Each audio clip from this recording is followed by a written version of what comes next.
Cubalah korang bayangkan, kenduri arwah dah siap rancang. Tiba-tiba orang yang nak dikendurikan tu pula pulang ke rumah. Takkah terkejut semua orang kampung? Ada yang lari lintang pukang, slipper tinggal, kopiah melayang. Itulah yang terjadi di kampung kami tidak beberapa lama dahulu, melibatkan seorang budak kampung yang bernama Badul. Kehilangan Badul ini sebenarnya penuh dengan misteri sehingga ia menjadi bualan mulut bukan sahaja di kampung kami tetapi juga di kampung sebelah. Kisahnya begini. Ada satu ketika kawasan kampung kami teruk dilanda banjir. Air yang mengalir pula deras sangat, dah macam di tengah-tengah laut pula keadaan kampung kami. Dipendekkan cerita, kecoh satu kampung dengan kehilangan seorang budak lelaki berumur 15 tahun bernama Badul. Ramai yang nampak dia tenggelam dan dibawa arus. Cari tak jumpa dan sejak kehilangannya ini terjadi beberapa kejadian pelik. Beberapa hari selepas Badul hilang, keluarga Badul menganjurkan majlis solat hajat. Orang kampung termasuklah aku datang untuk bersama-sama meminta Badul ditemui semula. Waktu tu malam Jumaat. Selepas habis membaca Yasin, kami pun solat hajat beramai-ramai. Ibarat hajat kami dijawab. Malam tu sekitar pukul 10 malam. Ibu Badul didatangi oleh dua orang lelaki berjubah putih dan berserban hijau. Kata dua lelaki ini, Badul masih hidup. Dia sedang tidur nyenyak di atas sebuah bukit. Ibu Badul tanya, bukit mana? Salah seorang lelaki ini jawab, cari ikut arah matahari terbenam. Sebelum dua lelaki itu hilang, Ibu Badul ceritakan ini dengan ketua kampung. Kami punya fikir, matahari terbenam di sebelah barat dan kebetulan di arah barat kampung kami memang ada sebuah bukit. Jadi keesokan paginya bergegaslah kami ke situ. Cari. Akhirnya kami jumpa sesuatu yang ganjil. Kami jumpa beberapa tapak perkuburan yang tidak bertanda. Kami berpandangan sesama sendiri sebab selama kami hidup di kampung ni tiada satu orang kampung pun yang tahu ada tapak perkuburan misteri di atas bukit. Walaupun begitu, bukan kuburan ini yang kami cari. Misi pencarian kami berakhir tanpa menemui keberadaan Badul. Ketua kampung mengarahkan kami meninggalkan kawasan tapak perkuburan tersebut dan kami membiarkan ia berada di situ. Untuk hari-hari seterusnya pula, keluarga Badul cerita lebih banyak peristiwa menyeramkan berlaku di rumah diorang. Adik Badul yang bernama Hatta menceritakan sekitar pukul 1 malam. Dia perasan di lantai rumah ada kesan tanah. Dia hairan dari mana pula kesan tanah ni datang. Dia mengikut kesan tanah tu sehinggalah ke dapur.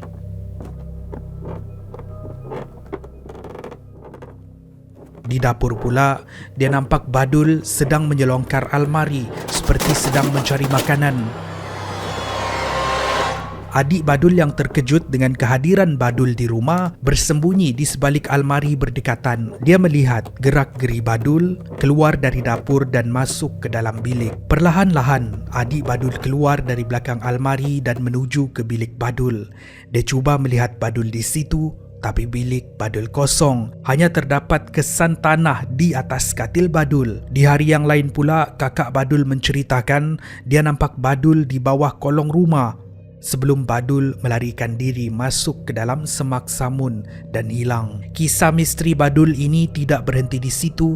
Orang kampung pun ada yang menceritakan melihat Badul berjalan di sekitar kampung, tetapi bila ditegur, Badul hilang tanpa jejak.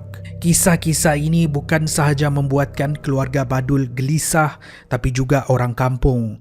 Timbullah pelbagai spekulasi, kononnya si Badul ada menuntut ilmu hitam lah, Badul dibuat orang lah. Padahal, aku kenal betul si Badul ni. Budak-budak je kot, umur baru 15 tahun. Biasalah budak-budak ada nakalnya, tapi tak adalah rasanya sampai nak mengamal ilmu hitam pula kan. Insiden penampakan ditambah lagi dengan segelintir orang kampung yang memandai-mandai membuat cerita tentang kehilangan Badul. Ini membuatkan keluarga dia semakin tertekan dan terdesak. Hampir setiap malam mereka melakukan solat hajat dengan harapan akan diberikan petunjuk keberadaan Badul di mana. Sekali lagi Ibu Badul didatangi oleh dua lelaki misteri ini, tetapi kali ini di dalam mimpi. Dua lelaki itu memberitahu Badul sudah turun dari bukit dan carilah Badul di kawasan yang memisahkan bukit dengan kawasan landai. Selepas mendapat mimpi itu, malam tu juga Ibu Badul bergegas ke rumah ketua kampung. Dia ceritakan mimpi dia dan sekali lagi mereka semua kebingungan. Fikir punya fikir, kawasan yang memisahkan bukit dan tanah landai ialah kawasan sungai. Sekali lagi ketua kampung memanggil pemuda kampung dan menjalankan misi pencarian keesokan harinya. Cari punya cari. Sekali lagi, kami menemui beberapa buah kuburan yang tidak bertanda, yang selama ini tiada siapa yang tahu di situ. Orang kampung dah garu kepala, ketua kampung geleng kepala, tak tahu nak buat apa. Apa yang cuba disampaikan oleh dua lelaki misteri yang datang bertemu Ibu Badul. Untuk hari-hari seterusnya, Ibu Badul didatangi lagi oleh dua lelaki berjubah putih dan berserban hijau tu memberitahu lokasi Badul di mana. Kesana sinilah kami mencari mengikut petunjuk yang diberikan, tapi pencarian kami masih tidak membuahkan hasil. Orang kampung mula membuat spekulasi. Kononnya dua lelaki berjubah putih berserban hijau tu sebenarnya mahu membantu, tetapi kami yang gagal untuk mengesan Badul di mana. Selain daripada tu, ada juga yang percaya kononnya Badul terperangkap di dalam alam bunian, dibaham harimau lah, diculik lah. Tapi spekulasi-spekulasi ini hanya membuatkan Ibu Badul tertekan. Sehinggalah satu tahap, sudah lebih 2 bulan kehilangan Badul. Keluarga dia sudah putus asa. Mereka tidak lagi mahu penduduk kampung membuat spekulasi, tuduhan dan andaian tentang kes kehilangan ini. Mereka memutuskan untuk mengadakan kenduri arwah. Persiapan sudah dilakukan. Acara sedang berlangsung. Tiba-tiba, satu rumah dikejutkan dengan suara seorang budak lelaki memberikan salam. Assalamualaikum.